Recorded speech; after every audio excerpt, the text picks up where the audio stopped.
G'day guys and welcome back to another episode of Podcast. I'm Aaron. And I'm Dane. This week we're going to talk about the teams comp over at Glenbawn, fishing some bass that Az managed to take part of. And got some proper fish there, but a bit early, unfortunately. Wrong day, pre-fish curse. As well as a few crazy tournament wins from the States. Those boys go through hell and back to land these fish in the boat. Yeah, unreal what this guy's done. Old Randy.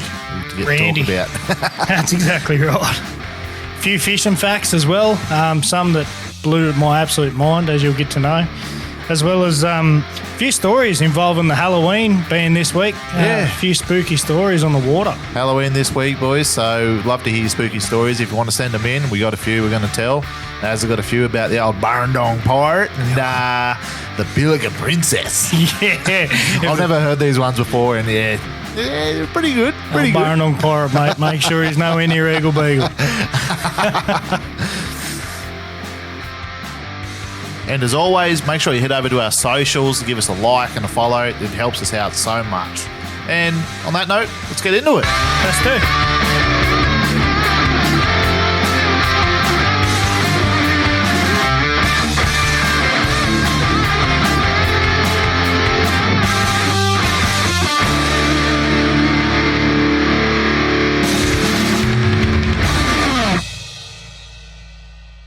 Righto, welcome back to another week of Cod Tales Podcast. Now, Az, you've just finished up at the teams comp, Glenbawn round. That all did. Teams Australia. The final. Oh, yeah, it was the last round of the year. Last round of the year. How'd you go, mate? Mate, look, we did all right. It was we didn't do right in placing, but yeah, we did all right overall. We got our bag of fish every session, but yeah, the quality wasn't there for us. Yep. And as you heard before, there's so many good quality fish coming out of that place. If you're catching under 500 to 600 grams, it's pretty sad. But head on our shoulders again. But yeah, we got our bag, and it was a very tough bite. So. Yeah. Well, you got two pretty decent ones over the weekend, like a 1.6 and a 1.4 or something. That was in the comp. I got my PB in the pre-fish. It was about 1.67. Oh, fished him too early, mate. Yeah, 100%. I struck out way too early. Pre-fish day killed me. I caught two of the best fish of my life out of Glenbawn, one after the other. Couldn't back it up in comp day.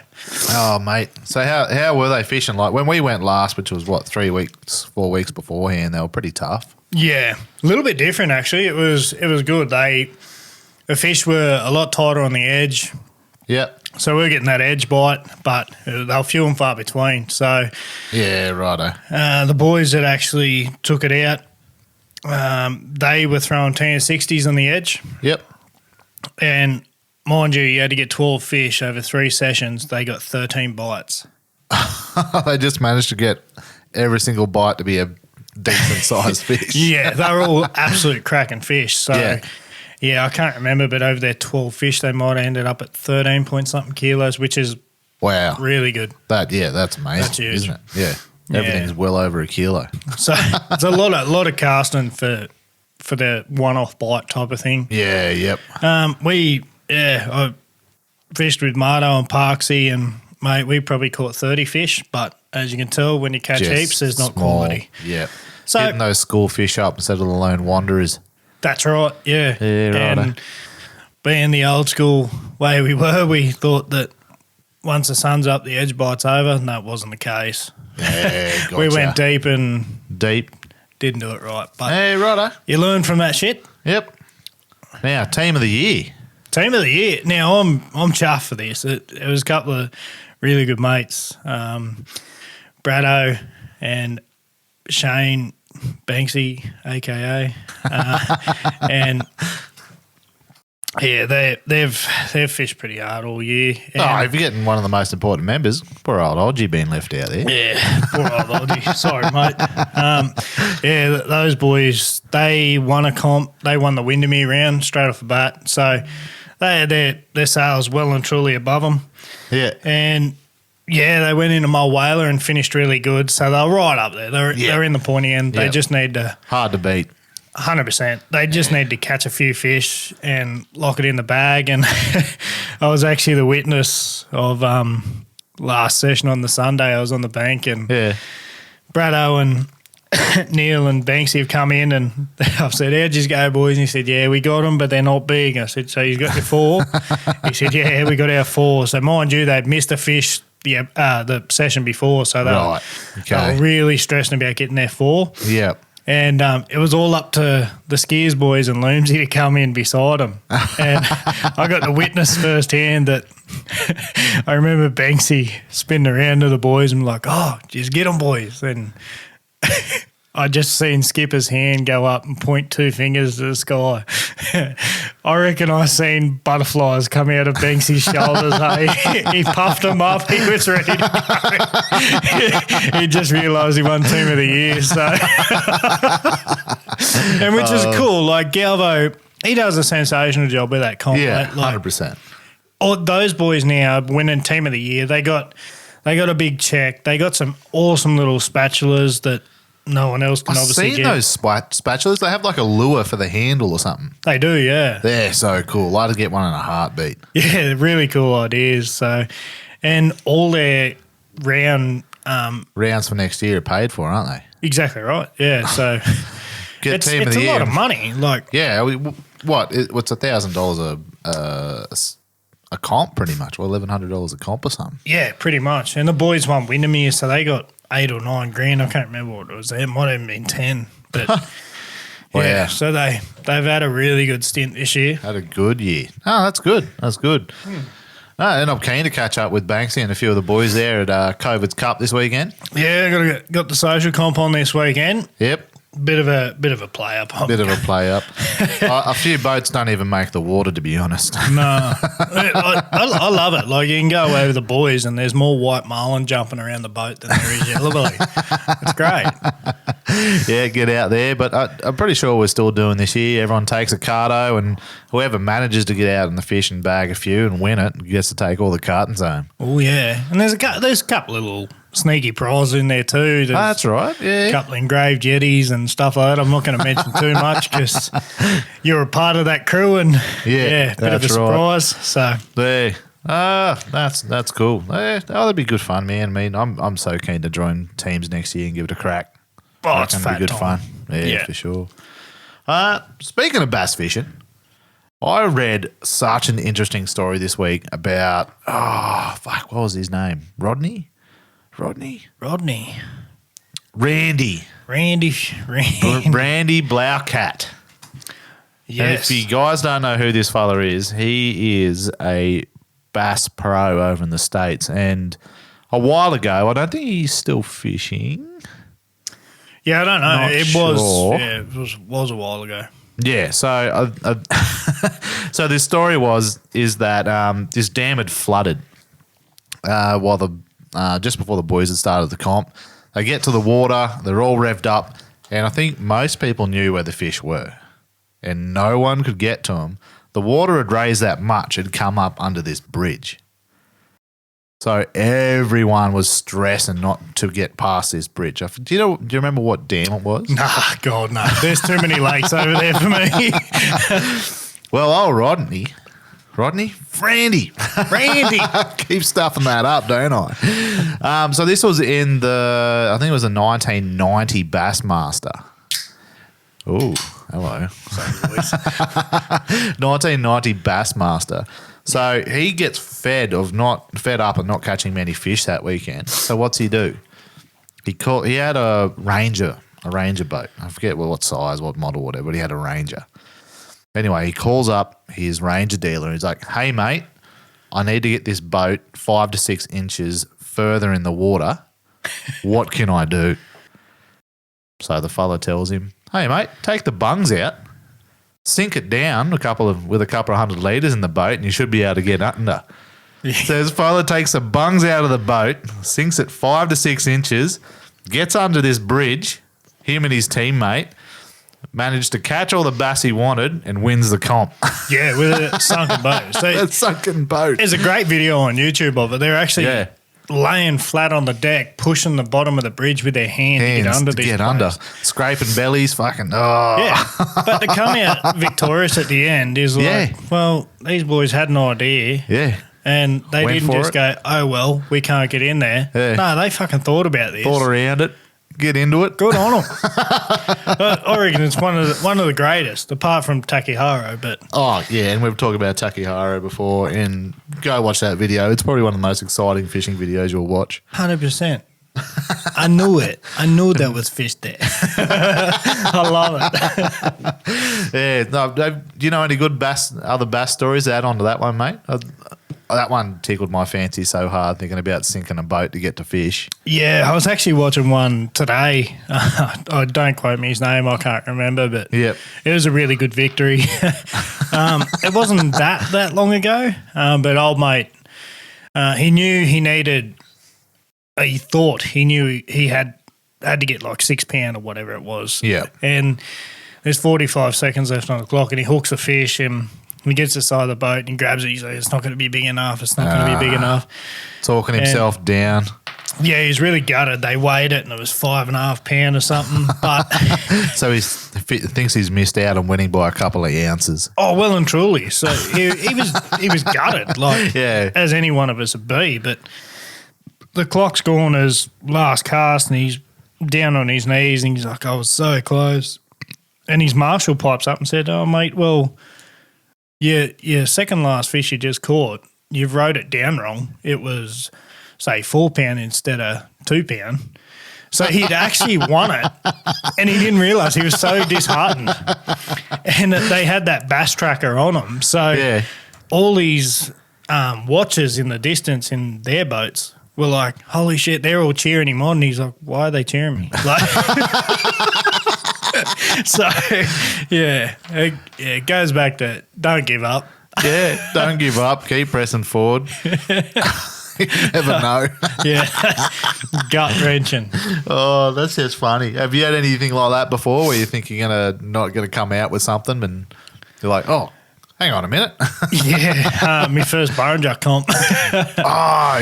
We've touched on that a few times. That was the feeling I got when I thought I was sitting about fifth and I end up first.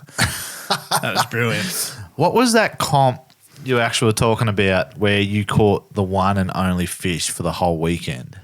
That was Central West Fishing Masters. Yeah. 2013? No, might have been a bit later than that. 15. Yeah, right. Yeah, went to young Burrendong. Aaron. I mean, you're pretty young. I was a young little whippersnipper once upon a time. How old were you then? 15 or something? Nah, would have been maybe 20. Yeah, righto. Yeah. What am I now? What are we? 2023? Yeah, I'd be about 20. Oh, maybe, I think. But anyway. Either way. Yeah, still had a bass boat and still loved to fish, so I went and done a lot. And I went to Burrendong, had an awesome pre-fish and just got pumped by water that night. Because was this the one where the cops had to start calling you up to try and get you to move your cars and your trailers because the water was rising that quick? Oh, yeah. It was literally you could stare at the edge and watch it come up. And, like, if you know Burrendong, it's a big, big water volume. So for people that don't know, I'm pretty sure the stat is Burrendong is 6 to 7 times larger than Sydney Harbour. Yep. And to see that much water coming in was insane. Like, we'd all launched our boats, parked on the boat ramp. 2 hours later, getting phone calls that there's cars in the water. It was freaky. Wow. Like, it was scary for us as anglers too. Like, we're flying along the main bowl and there's full-blown trees floating in the main area. Yeah. It was quite scary. Is that the time you're talking about where you'd fished like a 200 or 300 metre bank at the start and there was like 2-3 metres of bank out of the water and by the time you finished it was underwater? Yeah, it was an island. At the same time? Yeah. So you'd actually know the island. It's the island in between the main bowl and Oakey Creek. Oh, that island went underwater. Yeah, so the dam, like obviously it's out now where it's sitting high 80s, but it was 130%. Oh. So top of that island, we started fishing it, and by the time we got to the other side of the island, it was completely under. Well, I suppose when it's that full, it's a pretty clear run back to the dam, well, back to where you were staying or whatever. Oh, shit, yeah. Except for the crocodiles in the water, but no, it was a bit ordinary, but like such an experience to be out in the water and see that type of shit. Yeah. And you can see the dangers. Like going back now, being a bit wiser and older and smarter, I guess, I probably wouldn't have actually put the boat on the water that morning. Yeah, right. Because a lot of the field didn't. There was a lot. Really? Yeah. Yep. So say there was 40 teams. I think there was only about 15 of us that went out next morning. Went out and had a go. Yeah, because it was dangerous. It really was. But it paid off for us because I jagged a yeller on a TN like first half an hour. Yeah. And it was off that island. And I thought, this is a go. Like, we found them. And, I remember saying to Corey that day, I was like, fuck, we're struck out here. Like, there's no more fish hitting the deck. Just one. And we've gone in with our hands in our laps and fucking tail between our legs. Said, we're bombed out here. Like, caught one fish all day. Like, all day. 10 hours on the water. Yeah. And we've gone up and give our score sheet. And he couldn't believe it. Like, he was like, oh, you just got one. And I was like, yeah, we got one. Yeah. And he didn't say much more. And we went and spoke to a few of the boys that were fishing it. And they're like, oh, we couldn't even get a follow, couldn't get nothing. And I was like, oh, we got one. And then all of a sudden, we've gone to takeoff next morning. We're sitting in first. With one fish. Yeah. And it gets even worse. Like, we head out and fish the whole morning session. And mind you, like I said, the water's still pissing in. Yeah. Pissing in. Was it raining or was it just raining up above Burrendong somewhere? And just it did rain every now and then, but it was mainly above it. Yeah, gotcha. We went from, I think we might have went up 15% overnight. Wow. Yeah, Hope you it was a camped lot of far water. away from the water edge. Yeah, we're in cabins that day. Even better. Yeah. And, the whole Sunday went out and did not even get a look in. No touch, no nothing. Nothing. Anyone else? Nope. So you won the comp with one damn fish. I won the comp with one fish. Yeah. That's just unreal, isn't it? I've still got the photo on my phone. It was like 42 centimetres. Oh, man, that's miserable too. Well, it's 42 centimetres and a lot of blokes caught. Yeah. Oh, that's we walked cool. away with some pretty cool prizes that weekend. Yeah? Yeah, well, because we had to take the biggest yeller, we had to take biggest bag. First, second, and third. Yeah, well, it was funny. He didn't give out second and third. Like, you literally couldn't, and we weren't going to take it. Like, No. And In all fairness. he drew it out of a hat. Second and third. Yeah, second and third. Oh, wow, drew yeah, out of a right. hat. Yeah. That's Oh, I good, suppose that's a fair enough way to do it, isn't it? Yeah. Yeah. Like, we won It's a not few like you can go Eskies. around the camp and be like, righto, boys, who got touches? Who got a follow? And look, fancy leading back to a podcast that we're doing today about boat fuck-ups and shit like that. We all love a good story. We won a heap of Eskies. I think it was like 3 Eskies from Ice Cool for the biggest yeller. Yeah. We turned around and said, oh, who had the worst fuck-up? Who broke a rod today? And we just give him an Esky. Like, Good on pay you. for something. So, yeah. It was a cool little event. Keep the rest of the boys happy. Even if they didn't catch anything that weekend. Nah, that's cool. That is really cool. So we've actually had someone write into us onto our Gmail and ask us about catching carp. Yeah. Dane's really good at this. I am. I'm naturally good at catching all the fish I don't want to. Yeah, spot on. But he specifically asked if we knew any ways of catching carp on surface. So Yeah. I don't know if many other people have noticed, but in Burrendong, Glenbawn, I haven't seen so much in Windy, but Burrendong and Glenbawn I've seen, you just get these balls of carp. Like, there could be 50, 100 more sitting in these balls of carp, and they come right up to the top of the surface. And for ages, it absolutely boggled my head. Like, well, for one, why? They're a bottom feeder. Yeah. Obviously, they're coming up. You can see them grabbing stuff off the top, whether it's bugs or whatever. Yeah, I think most of them do it for a bit of air, a bit of oxygen. Oxygenate them. Yeah, because that kind of makes sense, because a lot of the time you see it, it's in summer when it's hot. Yeah. And they're up on the surface. So you reckon it's just drawing air, is it? Yeah. Well, that's what I put it down to, yeah. Yeah, righto. So for ages, this perplexed me. And I was like, why the hell? And then someone mentioned that you can actually catch them when they're in this sort of mode, sitting on top of the water in balls. So what I like to do is grab some sugar pens, Bass Day sugar pens. Yeah. Or, any other brand, same sort of thing, floating lure you do the walk the dog with. Chuck it well past the school because if you peg it into them, Spook 'em. it's going to spook them straight off the bat. Yeah. Peg it past them a couple of metres and just a steady walk the dog action over the top. Pause every now and then, steady walk the dog action over the top. And you'd be surprised, some of these big carp will start bow waving toward these things. And it is so much fun on New light South line. Wales barra. The old mud marlin. Yeah. But I don't know. Can you attest to it? I think it is so much fun to catch them. Yeah, I have done it. I've definitely done it with sugar pens and stuff. My favourite way is still unweighted plastics every day of the week. And that's the next thing to bring up. Yeah. What's your rig up for unweighted? Normally go like 1-inch plastics. 1 inch? Yeah, really small stuff. Yep. There used to be a flick bait. I think it was a brand called Yum. I haven't seen it for years. Are they now. the pink ones, the pink flink baits? Yeah. 1 inch? I bought thousands of them when they I were think going you out. left a packet in the boat, so I've still got a packet there. They used to be carp slayers. You put them on. I always used to use 1/16 jig heads, so ultra light. Yeah. Oh, yeah, I've just been using those ones with the bait keepers on them, unweighted bait keepers. And Yeah, that's all they are. Yeah. Yeah. What are they? I use the Atomics, Atomics, whatever they yeah. are. Yeah, they're pretty good. Yeah, and you pretty much, like, it is a super slow sink. Yeah. Go into a shallow flat, go into the back of a mud bay, and you will see these carp cruising around. And it's not so much casting at them. It's not so much casting past them.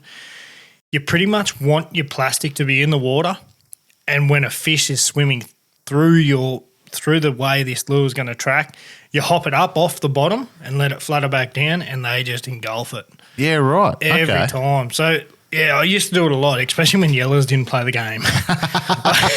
You weren't catching the fish you wanted to, so you went and caught some carp. Yeah, and I've done it heaps, mate, especially when I thought you couldn't catch edge fish after 10 o'clock. Ah, yep, right. I used to always go do it. Yep. Middle of the day, go into a shallow bay, do Yeah. that, and, mate, you catch 15, 20 and back your drag off and have an bit absolute of fat fun. time. Yeah, it's unreal. And then you used to have bets on, like, who's going to get the biggest carp. And Yeah, yeah. mate, yeah, so good. I remember having carp at Burrendong. They'd hit your lure and start screaming off that hard with 6 pound. They'd beach themselves. They'd be Beach straight themselves? up on the mud flat and they're trying to kick and get back in. You can't get up to them with your electric because you just hit it's the bottom. so shallow. Yeah, it's just Yeah. it's really good fun. I haven't done it for a while now, but Yeah. yeah, it is. I'd really love to do it again, especially Yeah. this summer with the Oh. water height. Yeah, 100%. You get in there with your fish spike or a easy dispatching stick. Fish AKA donger. Fish donger. Yeah. Smack them, throw them up on the bank and go for the next one. Yeah, I love it. I just bought a little, what's that, the Murasami. Yeah. Murasami tournament spin, 7-foot rod. It's only 1 to 3 kilo. Yeah. I think I remember. Fast action. Yeah, fast action, 1 to 3 kilo, and that's what I've used it once or twice now. It is so light. It's only got 8 pound braid or something on it, but if you back it off enough with those really light, soft plastics and stuff, it is just so much fun. Oh, you'd have a fat time. 100%. Yeah, and get some God, yeah. dirty carp out of the water too. Yeah, well and truly. I mean, and some of the colours you see, like I don't know about you, but especially up the Macquarie Arm at Burrendong, I've seen some like really bright oranges and whites and all sorts of different colours in these fish. It's nuts.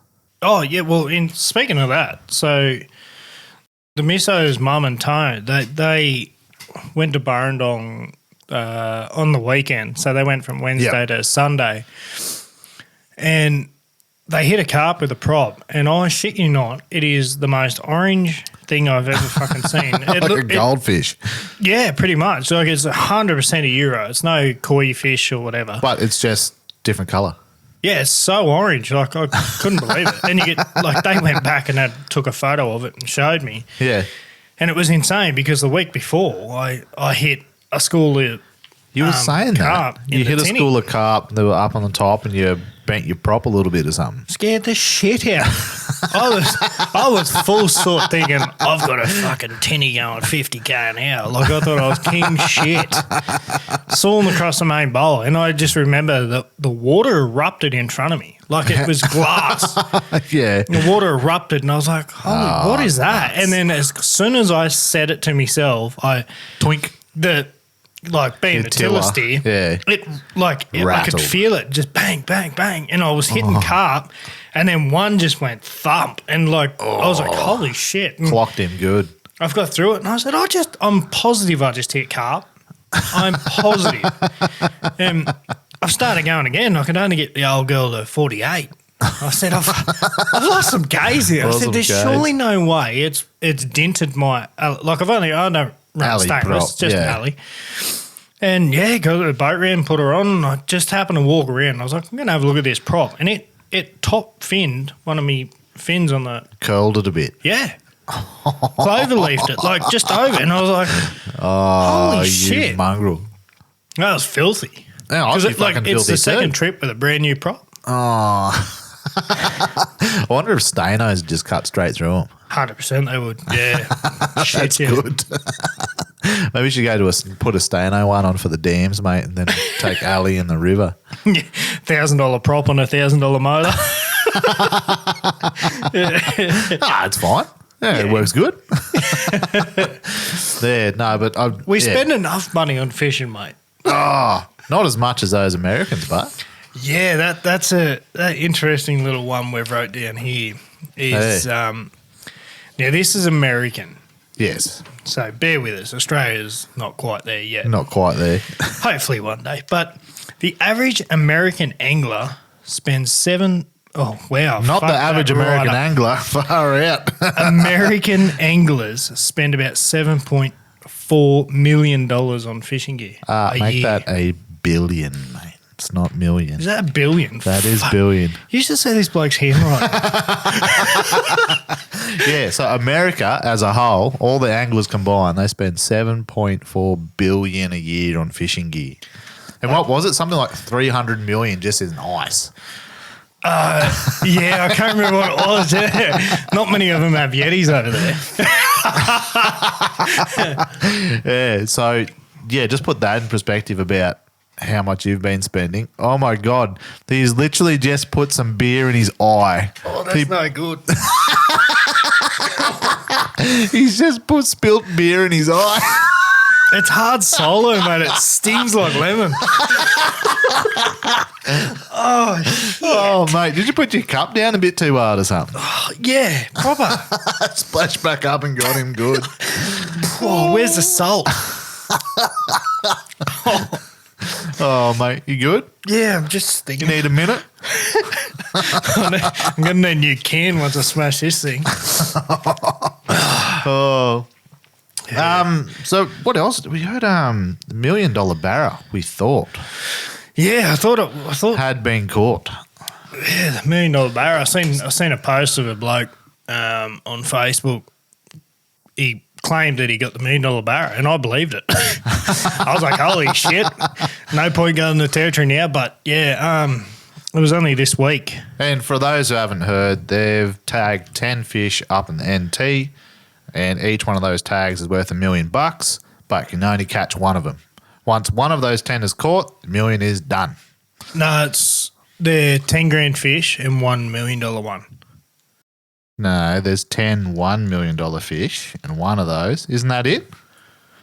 10 $1 million fish, and if one of those 10 get caught, it's done for, and then there's 100 10 grand fish up for grabs. I don't think so, no. I'm pretty sure I'm going to have to Google this. Yeah. Here we are, both with phones in our ears. Yeah, I'm pretty sure there's 10 grand. There was like 10 grand fish and then the $1 million fish. Shit, I thought it was I thought it was $10 million barras. Look at this. Researchers. Yeah, 11 $1 million fish are now active. Told ya. So there's 11 $1 million fish. Well, I just dropped a 10. I must have got one. No. Swimming around in the NT, Now, if you catch one of those 11 tagged fish, they're worth $1 million to you. And then it's all over by then. Yeah. And then there's $10,000 fish running around though. What there's 10 grand fish running around. Holy shit! There's only been two $10,000 fish claimed. Fuck. Yeah, but the amount of boats that I've seen heading up north now and heard of heading up north is unreal. Oh, it's fat. Look, it's a lot of money coming into the industry. Yeah, that's right. Go up there, spend your money, catch some fish, hope you get your money back for your trip. Yeah. But there you go, and it's active all year. Yeah. I wonder how that works with the barra season. Oh, I'm not sure.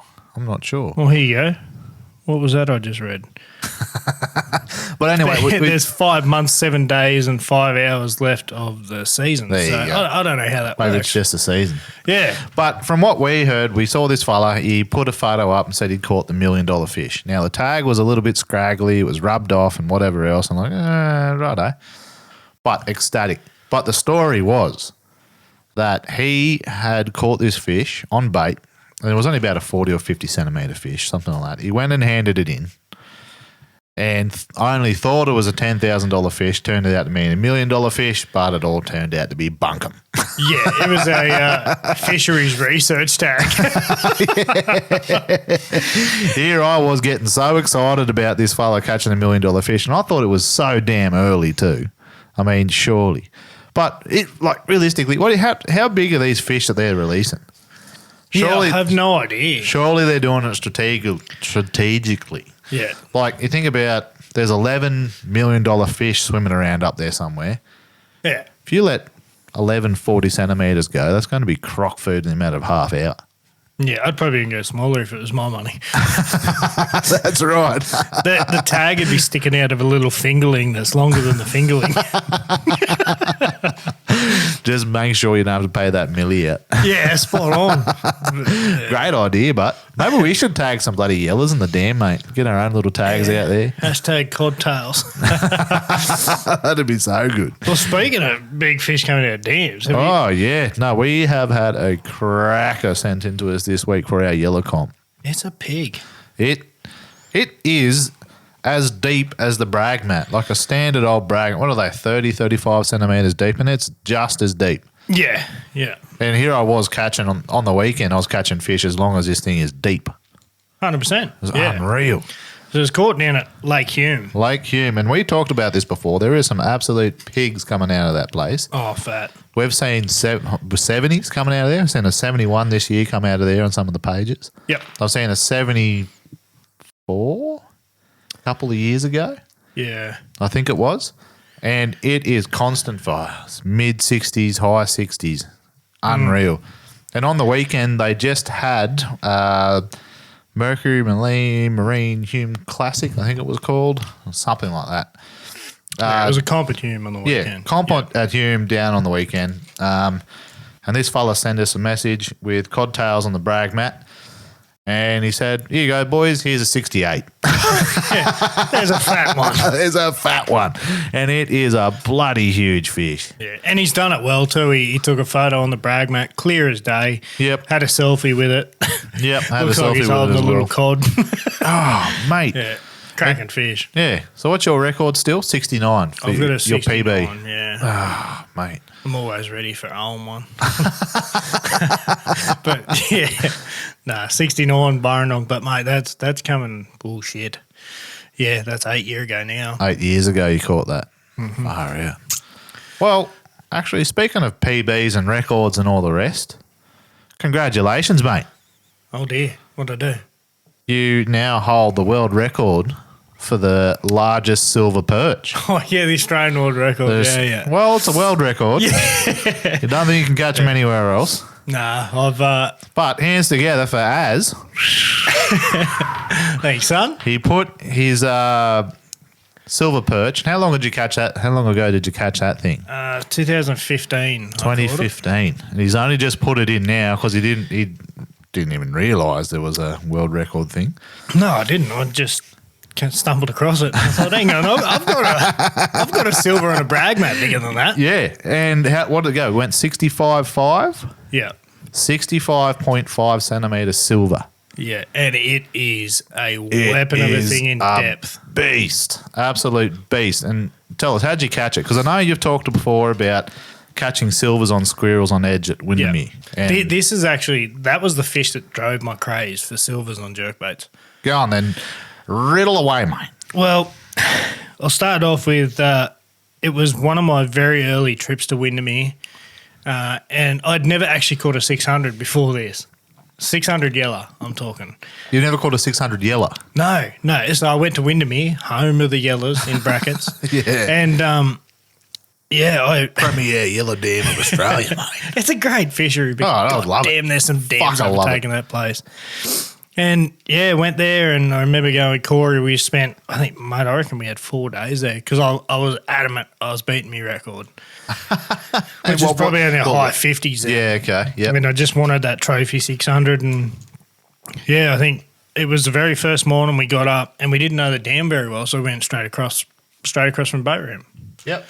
And old school TNs, I actually had the Yoken sound. Yoken sound, yeah. Like it's the one ball bearing in it that rattles. Yeah, it's like a real, almost, it's duller. Yeah, it's definitely duller. Not as sharp. It's like low and dull. Yeah. And I had an old, this is going back. I had a Abu reel, and like it might only been a Black Max or something, like proper shit. Yeah. And I had a River Raider. 3 to 6 kilo, but their 3 to 6 kilo was light as shit.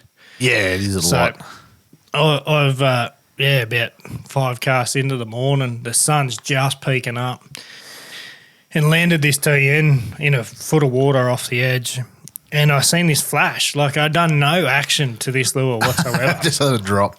And it just took off, and I mean, belted line off me. Like I was like, holy shit. And my mind, you're in the 12-foot tinny with a 15 on the back, and here we go. There's no casting digging. It's just the only thing in the middle between me and Corey is a fuel tank.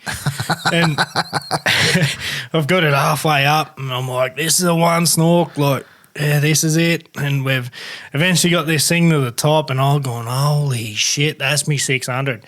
It's hit the net. And I actually have a video on GoPro because we were filming it with GoPros on our head. Yeah, so I'd love to get this footage from Corey. But we were like, we flipped it into the boat and we sat on top of the fuel tank, and we're like, it's a silver. Mate, it was fucking huge. I remember just going, how big do these things get? Like, I'd never seen a silver like that. Yeah. And you got photos on the brag mat, the TN's still sticking in its mouth, and it was just like something I'd never thought of that I'd catch that big, and I was still filthy on it. I was filthy. You wanted your yellow? Yeah, I was like, I come to the Premier Dam of New South Wales, catch a trophy yellow, and I've just caught this stinking fucking silver. I was filthy. And then it was like, shit you not, we'd let this silver go, and my very next cast I hooked up again. Yeah. And it was a yellow. And it went 59. Oh, fuck. It's never going to happen. It's honestly never going to happen. And I went home that trip and I did not get me 600. Oh, that's rough. Yeah. But still, record holding silver, that's unreal. Yeah. And is that what drove you to try and use jerk baits on the edge, between weeds and the edge, for silvers? Yeah, because trips over time, you could watch the silvers cruise around the edges all the time. So yeah. I thought, well, because they only sit in a couple of metres of water and it's pretty clear there most years. Yeah, spot on. I thought, well, there's got to be a way we can target these fish. And I had a local dam in Orange. Yep. We used to chase our farm silvers on little jerk baits. We used to smash them all the time. Yep. So I said, well, it's got to work at Windermere. So we went over to Windermere and started like, oh, yeah, there's a school. You throw down, jerk in front of them, just like the home dam, and pause it in front of their mouth, and they just come up and engulf it. And thanks for coming. Like, I've gone to Windermere and caught 10 silvers for the day, and that was me. Yeah. And they're pretty good fun. Like, from what I understand of silvers, they got tiny mouths on them.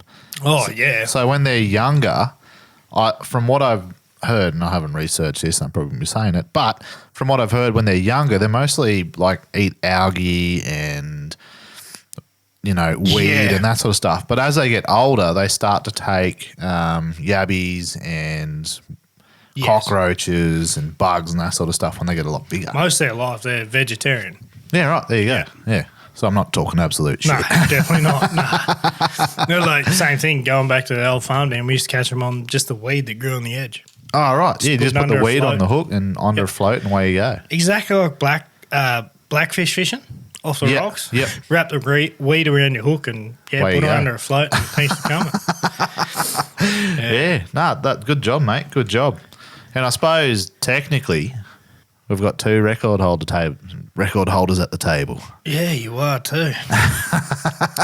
Now, I don't like to claim this one. I think it's a bit of a bullshit record, to be honest. And not many people target them, but the old eel-tailed catfish. So to set the mood, set the story, probably a couple of years ago at a windy comp, we're fishing. I think I came third that round, which is pretty good. Saw this big blip at the bottom of this tree, freshly sunken gum trees, and I was like, yeah, righto, sweet. Pitched a lure in at it. Bang, on, and it fought for all money. Jeez, it was a good fight. I thought, this is a brilliant yellow. It's going to be awesome. Anyway, up pops this 62 centimetre caddy. And yuck, don't put them on your carpets. Don't put them anywhere near anything. That's where there was like a slime ball about 15 centimetres up my leader from that bloody thing. Yeah, they're like eels. Yeah, they're disgusting. But anyway, 62 centimetre, biggest caddy I've ever caught. And I thought, fuck, that's pretty cool. Whatever. Anyway, went on with the comp. Got home the Sunday and I went, how big do these get? Because I've seen them a lot bigger. I know of people that have caught them up 80 centimetres plus. Yeah, I've seen some big caddies. Yeah. There's just no one's ever. My silver's probably knocked out of the park, but. Yeah, that's right. Just no one's ever entered them. So I went online and I found this world records fish site. And it was the only one I really found that had a consistent database from around the world. Looked at it and the biggest eel-tailed caddy that was on the site was only like 56. And I was like, what the fuck? Like, yeah, I know plenty of people, especially the people that fish Windermere, have caught a lot bigger ones than that. Mm-hmm. Way bigger than mine. But I went, you know what? Fuck it. No one else has done it. I'll put mine in. So to this day, for a 62 centimetre fucking caddy, yeah, is the record holder according to that website. But I urge you, boys, I know a lot of you have caught a lot bigger than that and a lot of other dams. Go on, beat it. Get some records in there, and you know there's a few fucking easy ones in there. Cod, you won't beat that one. I think what's it, 149 or something. Yeah, it was something stupid. It was almost like the 150s that have been recorded on that world record site. And Cod Mac, if you're listening, this is for you, mate. This is your mission. Yeah, I think the biggest yellow I saw on there was 74 centimetres. That was a donkey I've ever seen. Like I said, I've it's not about who's actually caught the biggest one. It's about who's entered it. Get in and get your little piece of paper while you got it. Yeah, that's right. Now, I've written down another bit of a yarn here to talk about. So, going back a couple of years, mates were out skiing, having a fat time in summer, and they're skiing around, doing whatever, and one of my mates, one of his best mates was deaf. Anyway, skiing along, they put old deaf mate out the back of the boat, and he's come off. Anyway, boat's turned around. He's got his hand in the water up. Yeah, come get me. Anyway, they see him splashing around and carrying on. They can't work out what the fuck is going on. They get up to him and he is freaked the fuck out. Like, I want out of this water right fucking now. Anyway, they pull him out of the water and he's bleeding down his leg. I'm like, what the fuck is going on here? And this was at, I believe it was at Burrendong. I can't confirm, but I believe it was in Burrendong. I don't know. I thought I heard it down south a bit more, but. Oh, no, that's right. He's from down Wagga isn't he? Yeah. So it must have been down there somewhere. I don't know, blaring or something like that. But yeah. Anyway, what this guy reckons, he was talking to his mate and said that a big cod came up and pulled his leg. Yeah. Literally came up and tried to drag him under by his leg. What was he doing? He was bashing it with a ski or some shit. Yeah, he had the ski and he was hitting it in the head with a ski. Yeah, that's freaky. in it. Like, if that's true, that's ridiculous. I find it hard to believe. Yeah, it's definitely a stretch of the long line there. Oh, it's a bit of a long line. I find it hard to believe, but I don't know. Oh, well. I've heard some yarns, but yeah. Yeah, that's a long yarn. I've seen some cod swallow some funny stuff. I've seen pictures of them swallow basketballs and Yeah, I've seen that. ducks, everything in between. But to try and drag someone, Oh, yeah. that's a bit of a long line, isn't it? What do you reckon? This will go out for a lot of our listeners too, is I guarantee at least half of us heard this story of the dam wall cod. Like whether it's the fisheries, the ranger, whoever. The guys diving down and checking the walls, Yeah. the damn walls. Yeah. Everyone's heard this story, I swear. I've heard it from every single dam I can think of in my head. You go to a new dam and like, oh, you met back in the early 1970s, this happened. I'm like, oh yeah, I apparently heard that at Burrendong too. But it's all about this cod they went diving to fix the wall or some shit. And I think it was checking the wall for cracks or checking the wall for which why the hell would you do it on the inside? I'm no engineer, but He's like, oh well, yeah, they dived down and this diver turned around and there was eyes 2 foot apart behind him, and they come to the surface. He could have swum through its gills. Yeah, they come to the surface and they said, "I'm not going back down there unless you give me a cage." Like, come on, mate. I tell you, this is how twisted that story's got. This is Glenbawn. I've heard of this exact same story in the exact same sentence, but it was about an eel on Glenbawn Dam Wall. An eel? They reckon this eel was 2 foot wide between the eyes, and I was like, holy shit. Like, this story has gone viral through the fishing industry of this monstrous cod/eel. And he's a smart motherfucker. Like, he can get from dam to dam. Yeah, this one. Yeah, he goes everywhere. One very clever fish/eel. But those eels in Glenbawn, they freak me out proper. They do get monstrous in there, that's for sure. What's the biggest one you've seen? I've caught a $1.30 out of there just off the bank over lunch, soaking some steak. Yeah, mate, I've literally seen them nearly triple that out of Glenbawn. Like 3 meters long. Yeah, there was one. Jesus. One that personally happened to me was, back in the old 12-foot tinny with a 15, they called that silver in. Yeah. Yeah, we thought a tree come under the sounder. This is old 2D. And we're in 80 foot of water, what's going on? And then looked over and, mate, it was every bit of the length of the boat. tinny. And I was like, I didn't even know there was eels in the place at that stage. And I remember going back, like, should we tell someone we seen an eel? Like, I didn't know what was going on. There was a old ranger walking around and checking all the bins. I said, mate, I don't know if it's common, but we seen an eel out there. He said, yeah, mate, you get them all the time. Like, I said, no, this is a big boy. Big eel. And he explained it. He said, mate, I've seen them 10, 12 foot long. Far out. I'd love to see some photos if everyone has some of those big ones. Yeah. Yeah. Like I've seen them up to 4 foot, 5 foot, but I've never seen them. Yeah, I've caught that foot. 5. I may have, definitely a lot of 5 and 6 footers on bait. Yeah. Just chucking a bit of steak off the bank of. Yeah, and if you ever want to try it, boys, that's all you got to do. Just steak on a hook, and they go for it. Yeah, and they pull like shit too. Yeah, because I reckon they use their tail or something to grab weeds on the way back. Because when I was fighting mine, every now and then it'd be free and you'd be fighting, and then it'd get real hard for a second. Yeah, I swear they grab stuff on the way back. They can swim backwards. I didn't know that. Look. Oh, they can swim backwards? Yeah, fighting them with head torches on. They're only 2 metres off the bank. And their head's still facing you. They're snaking backwards and pulling drag off you. Yeah, right. Yeah, it was pretty cool. That's unreal. Yeah. I've heard people eat them. They're all right. Like, you can – apparently their blood's toxic. But if you bleed them and then you smoke them, apparently they're pretty good. Wouldn't catch me anywhere near one. The amount of slime that comes off them is unreal. I had to wash my hands for like a good half an hour to try and get it off. Like it regenerates on you or something. It's like concrete. Yeah, filthy shit. Yeah. If you go to touch one, put gloves on. Please put gloves on. Don't put them on a brag, man. I had to chuck mine away. It was fucked. How old do you reckon they get?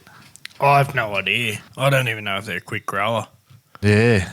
Yeah. Because I've heard cod, they get 50 plus. Yeah. And what do you say? Like lung eels and stuff, they get over 60 plus. Yeah, 60 odd years, yeah. Yeah. And then you hear about these Greenland sharks as well, and they get over 500 years old. Yep. Actually, you had a pretty interesting yarn about sharks the other day. I did. And I hope it mind blows everyone else like it did for me. I was like a stunned mullet when I heard this. It was. It actually came from Joe Rogan's podcast. Old Joe Rogan. And he said that sharks are older than trees. That's wild. And I was like, no, I've got to do some research here. And he was shitting not. He's right. Sharks are older than trees. Yeah, I pulled this thing up on Google, and it says the earliest evidence of shark fossils dates back to 450 million years ago, which means these creatures have been around for at least 90 million years before trees and 190 million years before dinosaurs. That's just now you can understand why my head exploded when I heard this shit. Yeah. Because I'm talking about a little bit. Without trees, we've got no oxygen. Yeah. Where these things come in, holy shit. Yeah, definitely got me twisted up.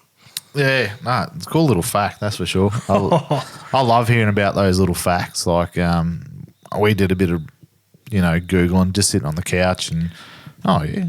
Yeah, it's bad. It's contagious. Do you know why we're called anglers?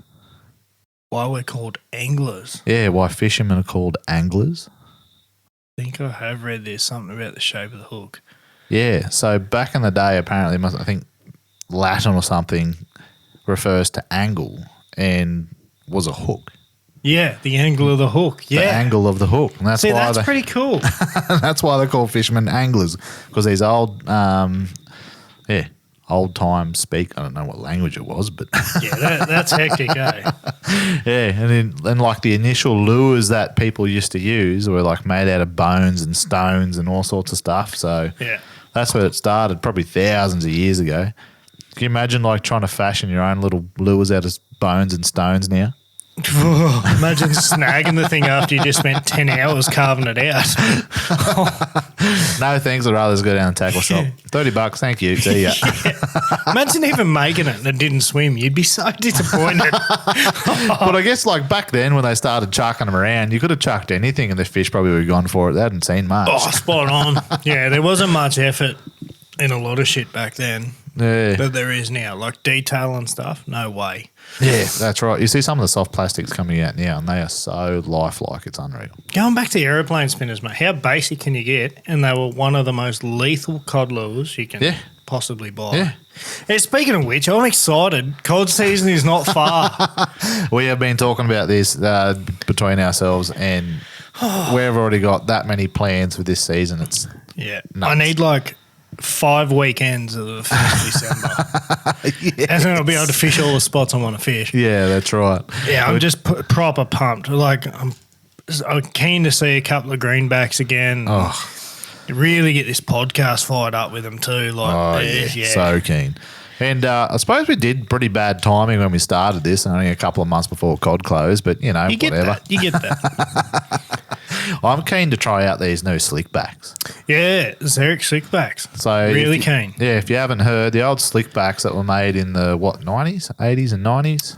No, I think they stopped making them 2010. 2010, but they started making them a lot fair prior to that. Yeah, so they were originally called a Wilson slickback. Wilson slickback. Yeah. But now they've got Zerich have jumped on board and they've remade these slickbacks they're called their Origin series. Yep. So some of the old lures they're remaking now, they come in a 55, a 90 and 100.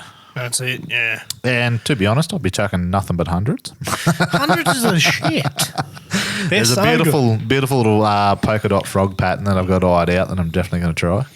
40 grams, 100 mil, what more could you ask for a river fish? I reckon it's going to it's get just inhaled. Putting a bowl of nachos in front of us. We're going to eat it. Steak. Beautiful. If it's food, it's in. Oh, beautiful. And I was like, I'm really pumped for that. I cannot wait. Yeah, it's going to be so much fun. Yeah. Yep. Hopefully, crossing all my fingers and toes, I'll get that mythical meter this year. That's what I will be aiming for so hard. Yeah. So poor Dane, he's never got the magic meter. So this might have to be, I might need a bit of help from you guys too. Oh, shit. Here we go. Get someone to. We need a couple of hundred or a couple of thousand people just to make me get me over the line. Yeah. If you've got a secret spot or something, we just need Dane over the line. I won't tell anyone, I swear to God. Yeah. All I want is that metering. I'm not going to lie, I didn't get one this season. No. I broke PB this season. I'm happy with that. I'm happy with that. Very badly. Well, if I just keep breaking it by a couple of centimetres a year, I'm happy with that. As long as I'm making progress. Just do what I did. What's that? That's shit idea. I went from 1.2 to 1.17. It's shit. Yeah, look. Because I've caught plenty more in between 1.2 and 1.17, but I just cannot beat that 1.17. Well, I only went from 80 to 82, so. I'm glad I got the 1.2 because it was like, before, in saying that, there was a big jump from, I'd never caught a fish in the 90s. Yeah, right. So you skipped the 90s. Yeah, I went from 80s, like mid-80s, and then I just went bang, 1.2. 1.2. Let's go. And then I struggled for a bit, caught a couple other fish. I actually caught another 1.2 not long after that. Same size, totally different fish. Everyone bloody tells me, and I don't fucking believe them, that the first one's the hardest. Yeah, well, truly. Can't fucking be. Yeah, I'm guaranteed you. Once you get one, it just seems to like go on a roll. First year I got me 1.2, I ended up with 6 for the year, which is nothing compared to the skiers boys and all. Codmac. Yeah, well, that's the thing that Codmac said in one of his day. tackle talks. He said, once you find the recipe, boys, it's just go from there. Yeah, spot on. And that's exactly how it is, apparently, with all these boys that work it out. Yeah. Just takes about 1 billion casts to get them. Spot on. So, mate, Halloween. It's coming up in a week's time. So I thought, let's talk about some spooky stories we've had out on the water. Yeah, I've had quite a few. I've had quite a few too, especially like solo trips and you just hear noises or you hear something weird that you can't pick. I mean, I'm not talking about just, foxes howling in the distance or rustles or whatever. I'm talking about stuff that scares the living daylights out of you. Now, you mentioned earlier something about, what was it? Burrendong The Burrendong pirate. The Burrendong pirate. Yeah. I have not heard this before, so run me through it. Yeah, so as a kid, like Mum and Dad had a cabin that we used to stay at there every weekend. Yep. And me being the fishing addicted kid I was. You still are. Yeah. Mum and Dad came out with the story that I couldn't go fishing after dark because the Burrendong pirate would get me. Yeah, so righto. I remember eventually, like, I was always thinking in the back of my head, this Burrendong pirate, like, I'm not going fishing. And I convinced Dad one day, and he said, righto, let's go down, throw a bit of bait off the bank, and we'll have a bit of a night fish. And I thought, yeah, this is good. I completely forgot about the Burrendong pirate. So we're down Eagle Beagle. We got our 2 rods out, me and my little brother and Dad, and I'll never forget it. My brother was the first one that remembered the Burrendong pirate. He said, that Burrendong pirate hanging around. I said, he's just planted the seed in your head. Oh, proper. And that it was a fast shooter too, because once he said it, I was like, oh, shit. Like, How old were you at this point? Oh, mate, I would have been 8, 9. Yeah, righto. Yeah. Gotcha. I was definitely young. Tooth Fairy and Santa was still on the table. Yeah, Santa was still real. And, my brother spun around to me. Like, we had a little fire there. Yeah, right. Dad's rebaiting and doing his thing, being Dad. And, my brother's like, I think I just seen the Burrendong pirate. And I was like, what? So he's made me spin around, and there's a couple of gum trees at the top of Eagle Beagle. Yeah. And he made me stare in it, and I shit you not, it was from the flick of the fire onto the side of Dad's ute, and it honestly made this picture of this Burrendong pirate. I shit you not, it looked so real in the tree. It looked like he was about 30 foot tall, but it was still a pirate. And we're piss bolted down to the water. No, the Burrendong pirates are here. And I remember he just started giggling. Yeah. So we were petrified. All we wanted to do was go home. Yeah. But Dad was catching catfish, so he was happy. He was happy as Larry. And we're sitting down there, and I remember not moving from Dad's side for ages, absolute ages. And looking over your shoulder, make sure he's not getting any closer. Dad's going, oh, righto, well, this is an hour or two later, and I've finally calmed down. He said, righto, go pack up the camp chairs and throw them in the back of the ute. And Dad used to take a mattress that fit in the back of his ute for us kids to sit on while we're bait fishing. Yeah, yeah. And, I've grabbed the camp chairs and gone to throw them in the back. And I don't know if it was the top of a bottle or something, but it was a black label of a wrapper. So it might have been the outside of a Johnny Walker bottle if my old girl was there. But on the ground, my first glimpse, I thought it was an eye patch. So I've literally thrown this fucking chair nearly through the back windscreen of this ute. I said, Dad, he was sitting in the chair, his eye patch was on the ground. So Dad's had to walk up with me, hold me hand, as I picked this camp chair back up. And he's like, you seriously think there's Burrendong pirates coming to get you? And I said, I'm telling you, his eye patch was on the ground, and I just shit myself, and I've legged it. Well, then the Rangers come down with the headlights on. And I was like, he's in a car, he's coming to get me. So I've gone panic mode. I've just absolutely shit myself. And Dad knew this was the Ranger. And I shit you not, I thought he converted from his big pirate ship to a little two-door Rodeo, and he was coming down to get me. And I remember getting in that car, and after the Ranger had seen us and dropped off his garbage bag and whatnot, and we've gone back up to that cabin, and Mum and all my aunties and stuff, they're all out the front having a fat time of their lives. Me and my brother locked ourselves in that cabin and did not move. I was petrified of that dam, Mate, they got you good. Oh, mate. Still gives me heebie-jeebies every time I camp there. Oh. Our Burrendong pirate, mate, I tell you, he lives in Eagle Beagle. Yeah. And he loves when you're bait fishing. Leaves his eye patch around. Yeah, watch out for that eye patch. Oh, mate. I mean, that's one let the imagination get away on you. Oh, it did. Yeah, and as younger. a kid, it ran wild. Oh. Yeah. I've had a few spooky encounters down on the river, and probably one of the weirdest ones is min lights. Yeah. And I don't know, you know about min lights? I know a little about them, something about the spirits or, yeah. Yeah. Run us through it anyway. Yeah. So basically min lights are just these weird lights that you'll see, and they'll just be a weird glowing white that'll follow you around and that sort of stuff. And yeah, I can't remember, someone said it's like, spirits of the elders or whatever following you around and whatever. Anyway, out fishing late at night, like this is 2, 3 in the morning, pitch black, no moon, out in the boat, just soaking bait in the middle of summer. Nice and warm. Yeah. No wind about. Anyway, I was a little bit inebriated, so I don't know how true this story is. But just sitting back, looking up into the sky, and I see these 3 lights.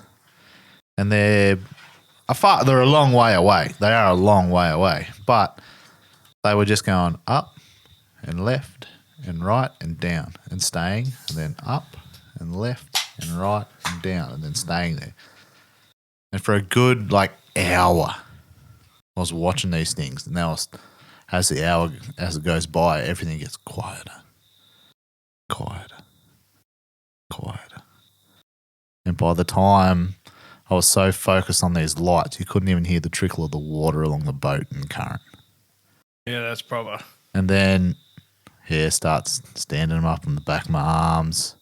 I start getting in my own head, start freaking out. I'm like, right, got to move spots. Guess what? Followed you. Saw the lights again, didn't I? Fuck.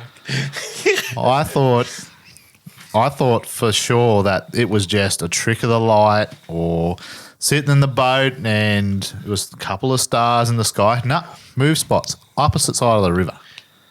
Yeah, right. Here's these 3 lights again, off in the distance. Up, left, right, down, stay still. Up, left, right, down, stay still. Could not figure it out. Like that. The hairs on the back of my arm still standing up right now. Just thinking about it. But I've had it a few times, not just fishing. That was one time and that really freaked me out. And I packed up, went the fuck home. Yeah.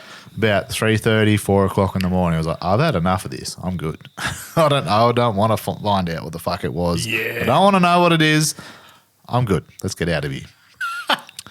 Anyway, probably, I don't know, a little while later, a couple of years later or something, it wasn't fishing, but travelling to fishing. Travelling down to Newcastle. Go fishing on the coast. I don't do too much saltwater fishing, but I was just going to, have a crack at some bream or flatties or whatever. Yeah. Same thing when I was travelling down in the car. These 3 lights, I swear to fucking God, travel with me all the way from here all the way down to Newcastle, 4 hours. I could see them off in the distance out of the driver's window the whole fucking time. I've never witnessed it. Yeah. But they creep me the fuck out. So now whenever I go fishing at night, I'm either with someone else so I don't freak myself out and get my own head.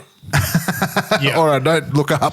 I 100% agree with that. Like, I don't do night fishing by myself anymore. No.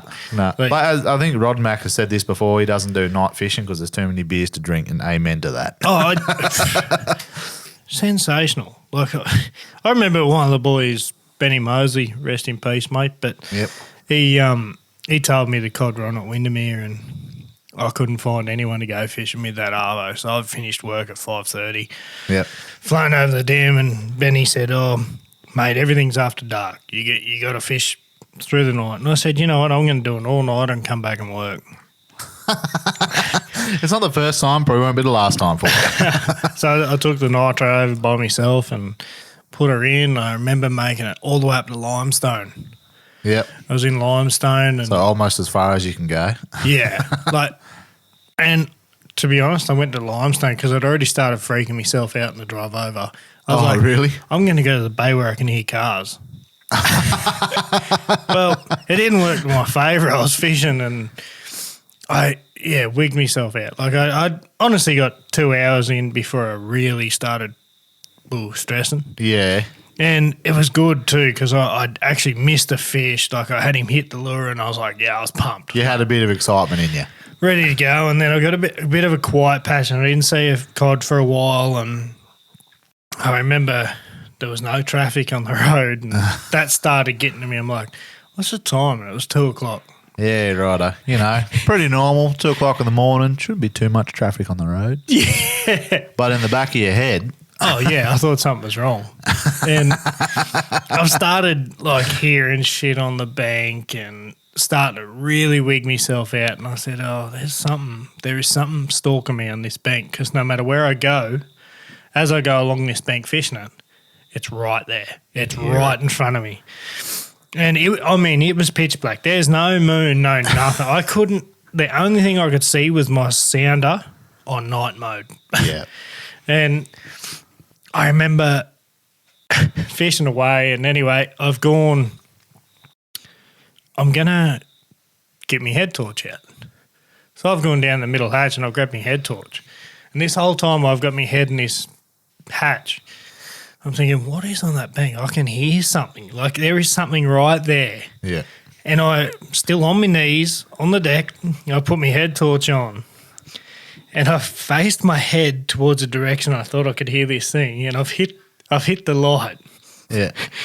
in the time I've gone down and got my head torch, I've drifted into the bank. And when I've hit the light on this head torch, there is a cow staring directly back at me like 5 metres away. I shit a year. These big glowing green eyes, and I was just, I'm out of here. I went back into the middle of the dam. And I got all the way back to the boat. I was nearly too scared to get out to get my car to put the boat back on the trailer. It was no good. Said, no, that's officially me done with night fishing. Yeah. Once you get in your own head sometimes you can't horrible. get out of it. Yeah. But now I'm pretty comfortable with it. I'm not too bad with it. I don't mind going out. I've actually got another real good one too to throw in here. Righto. Let us see. If anyone's heard the Pilliga Princess. Pilliga Princess? Never heard of the Pilliga Princess? I have not heard of the Pilliga Princess. Come on, this is the second story I haven't heard for tonight. Are you coming up with the top of your head or something? Or no, so the Pilliga Princess come from my old girl. She was a Burke girl and used to travel around with the horses. And she told me about this story of the Pilliga Princess. Yeah. She always was near a bridge. Near a bridge. And she used to run out in front of people and cause car crashes. So my whole childhood was, don't ever go through the Pilliga without, if you make eye contact with the Pilliga Princess, she'll run out in front of you and crash, and you'll crash. Yeah, right.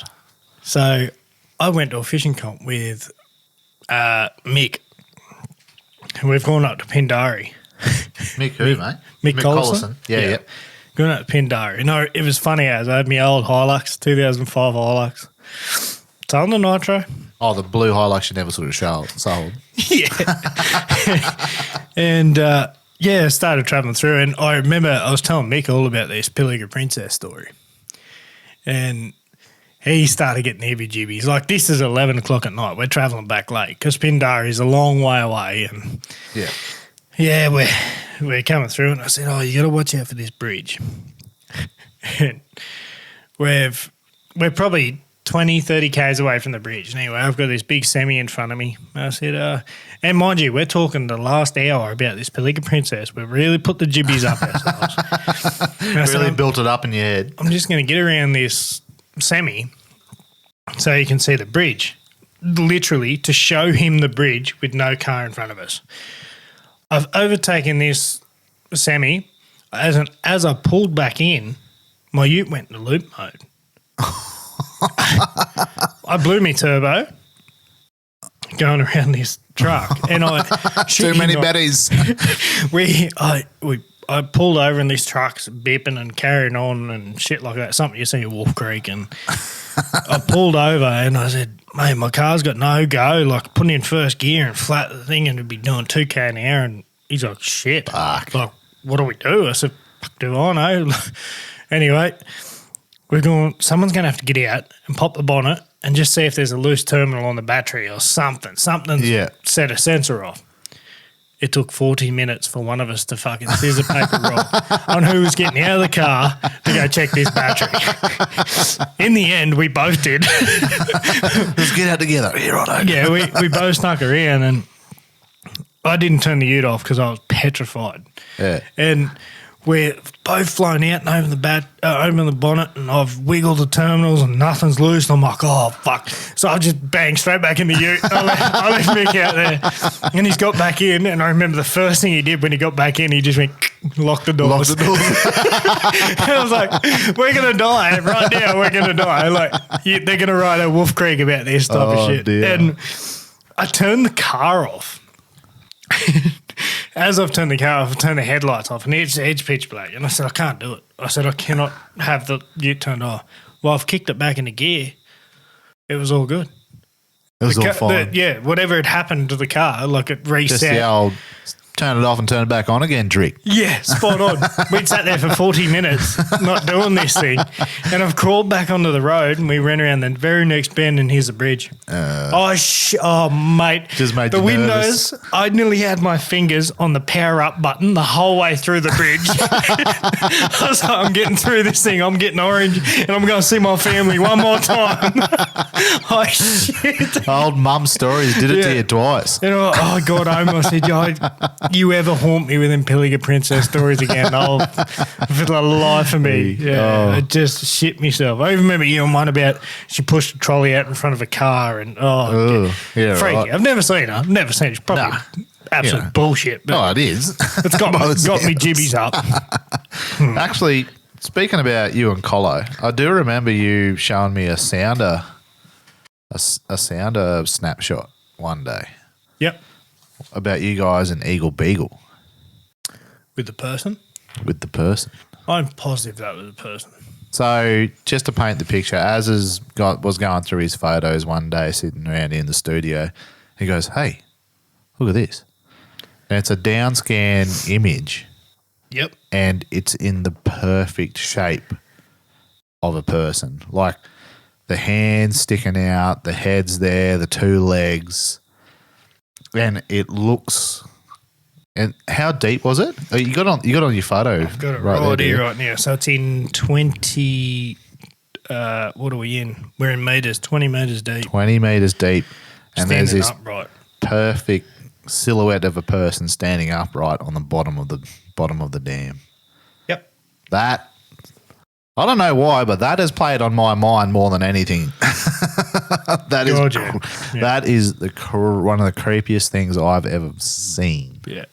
Actually, we'll have to post that up when we post this. Yeah, more than happy. Yeah. Just to give us a bit of credibility. We're not talking total smack about this one. This is when was that taken? 2013. 2013. And it was when down scans started getting really big. Yep. So we've got the side scan running in the picture, and then the down scan picked it up. But on the side scan, you can also see the same figure. Oh, really? Here's a look. So it's just up the top there. Oh, yeah, right. Proper freaky, eh? It sounds like someone went for a swim with concrete boots. Yeah. I reckon so. Someone didn't pay their tick. Oh. Yeah, it's no good.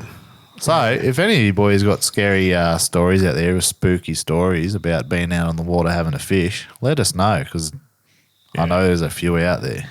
Oh, God, yeah. Whether it be bank fishing and coming against the yowies, or, out in the boat and something weird happens. Oh, there's plenty of that spooky shit happening. Right, well, we might round this episode out. Something a bit more lighthearted.